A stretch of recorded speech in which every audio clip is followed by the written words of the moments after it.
Hello. I have read this book probably about 10 times to my students in 5th grade, and I want to read it again this year. And I'm going to put chapter by chapter up on my channel, so in case any of my students miss, they can always catch up where I'm at in the classroom. So I'm going to start Hatchet by Gary Paulson, and I hope you enjoy it. So Hatchet, Chapter 1. Brian Robeson stared out the window of the small plane at the endless green northern wilderness below.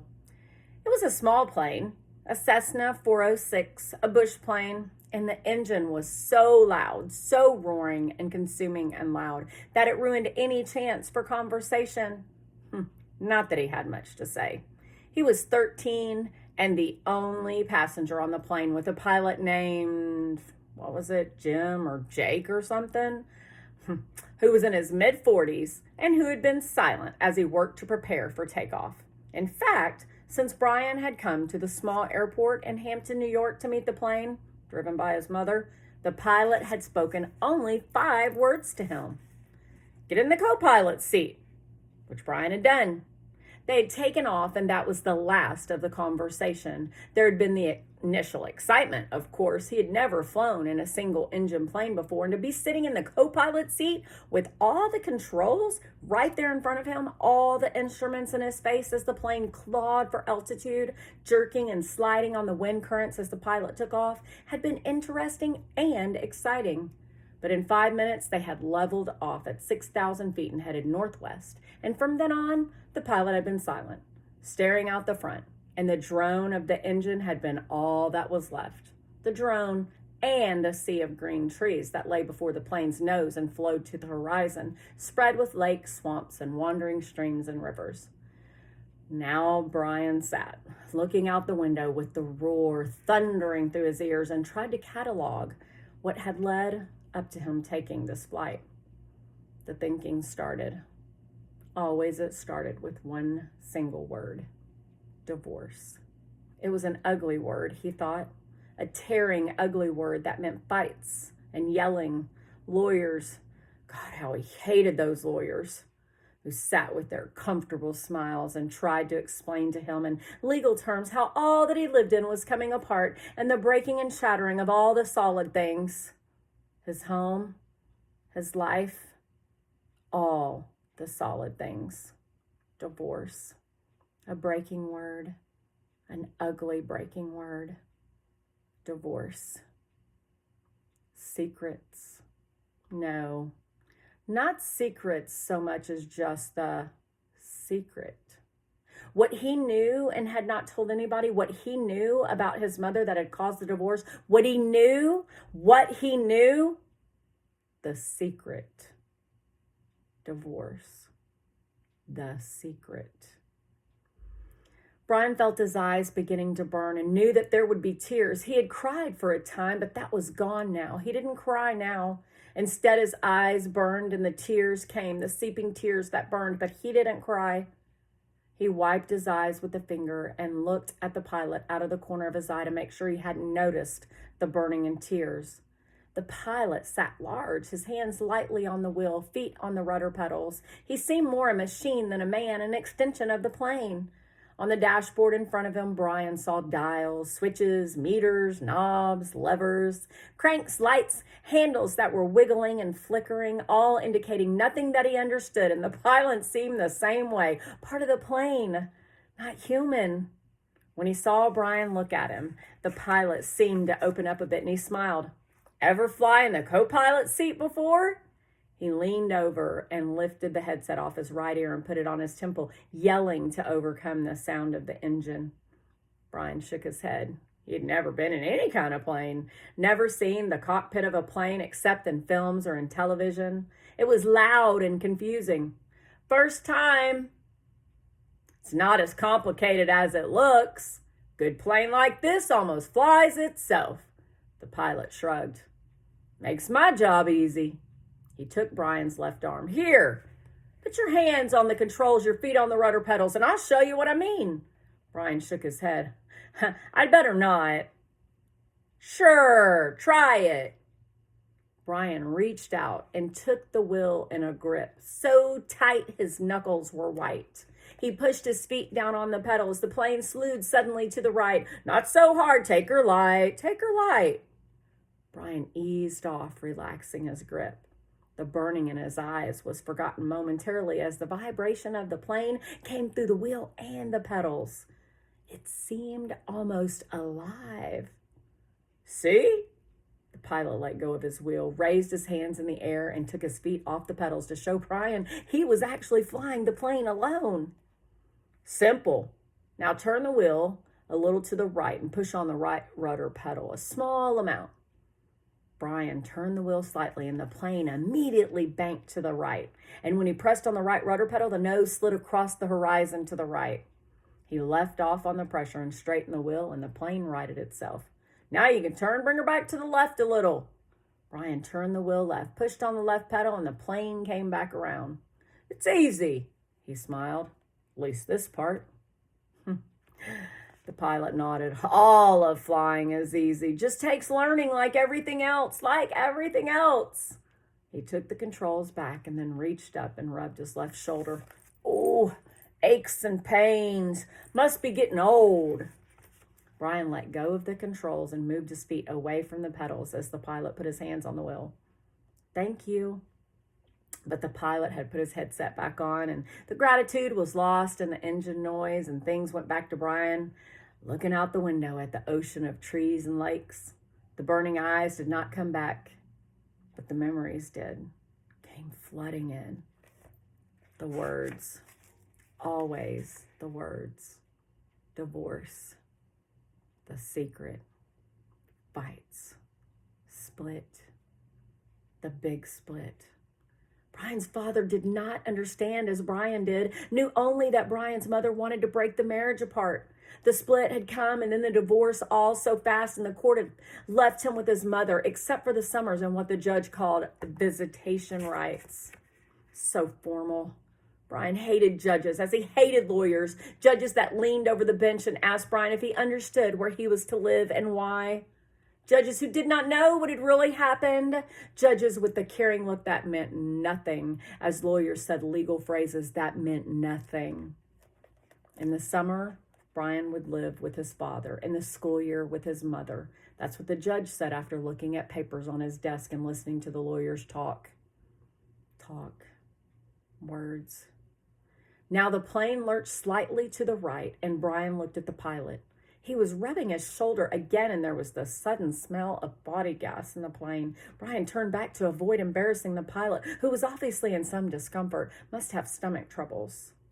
So this first summer, when he was allowed to have visitation rights with his father, with the divorce only 1 month old, Brian was heading north. His father was a mechanical engineer who had designed or invented a new drill bit for oil drilling, a self-cleaning, self-sharpening bit. He was working in the oil fields of Canada up on the tree line where the tundra started and the forest ended. Brian was riding up from New York with some drilling equipment. It was lashed down in the rear of the plane next to a fabric bag the pilot had called a survival pack, which had emergency supplies in case they had to make an emergency landing.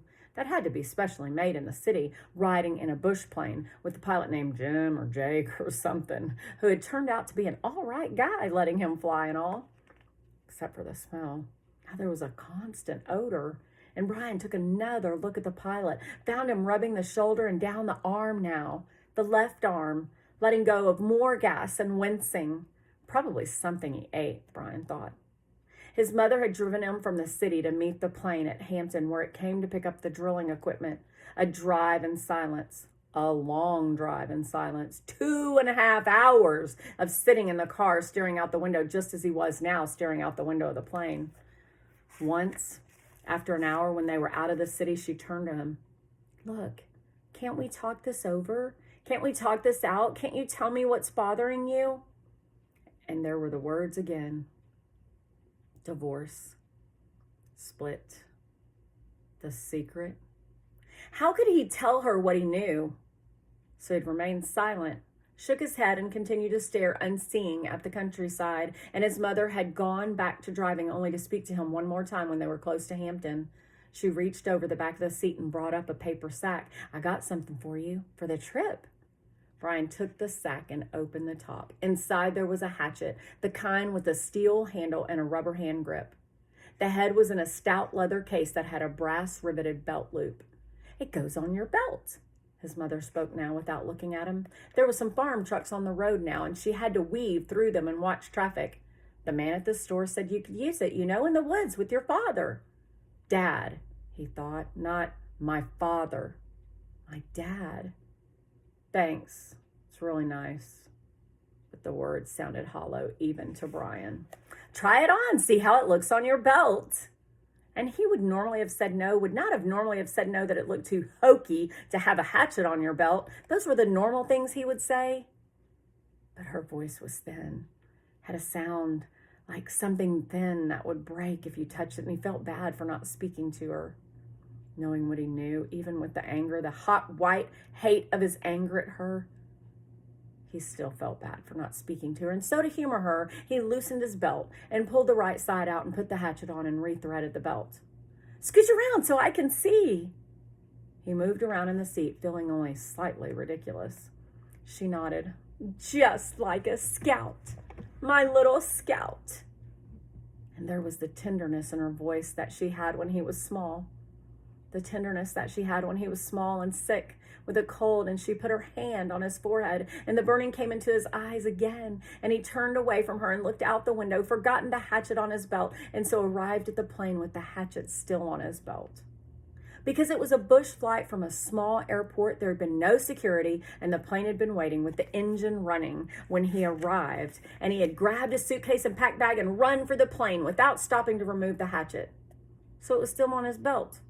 At first, he had been embarrassed, but the pilot had said nothing about it, and Brian forgot it as they took off and he began flying. More smell now. Brian turned again to glance at the pilot, who had both hands on his stomach and was grimacing in pain, reaching for the left shoulder again as Brian watched. No, kid." The pilot's words were a hiss, barely audible. "Bad aches here, bad aches. Thought it was something I ate, but He stopped as a fresh spasm of pain hit him. Even Brian could see how bad it was. The pain drove the pilot back into the seat, back and down. "I've never had anything like this."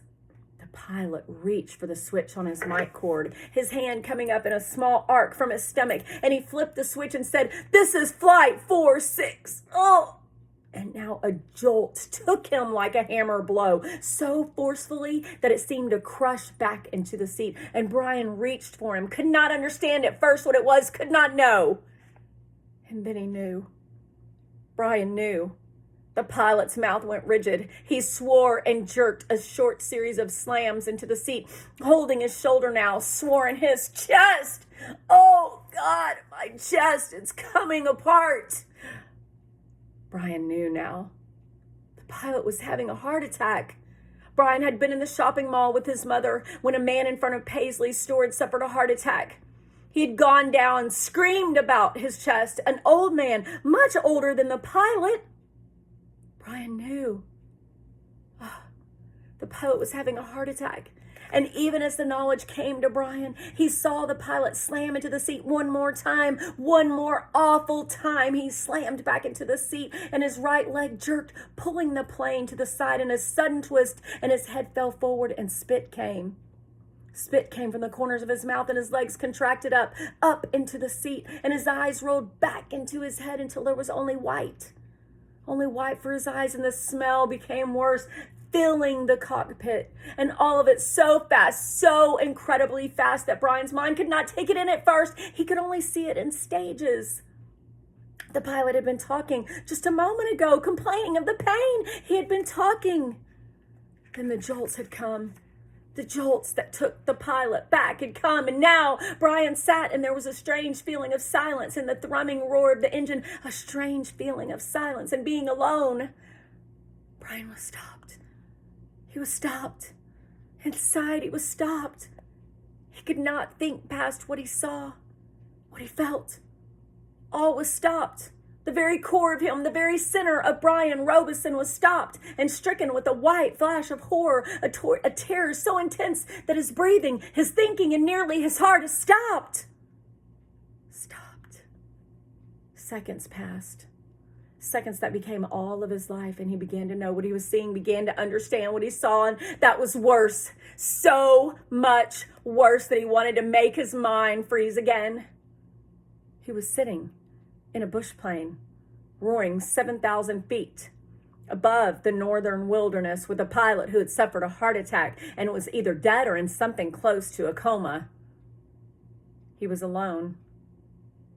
In the roaring plane with no pilot, he was alone. Alone.